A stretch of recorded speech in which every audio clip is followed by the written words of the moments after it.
Example second आहे page number 195 वरचं. The rate of decay of mass of a radioactive substance at any time is k times it's mass at that time.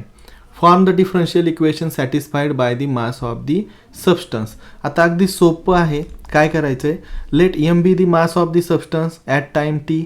Okay, मग आता काय करायचं, rate of change of mass त्याला काय लिहिणार आपण, d m, change in mass. मग काय होतं, d m change in mass with respect to change in time, d m upon d t.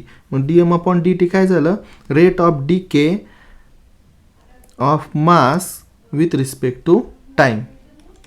मग आपण असं लिहू शकतो, d m upon d t is the rate of change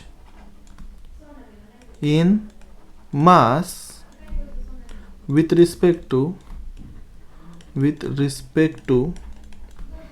change in time. Okay, पण आता हे किती असतं, तर हे किती असतं तर दिलंय it is any time is k times it's mass at that time. म्हणजे काय दिलेलं आहे, k times it's mass at that time.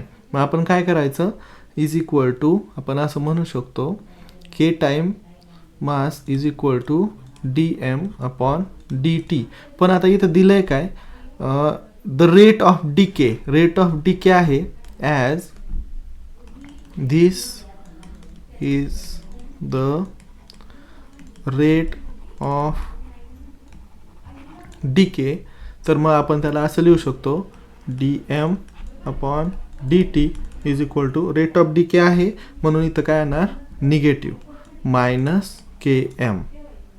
This is the required differential equation.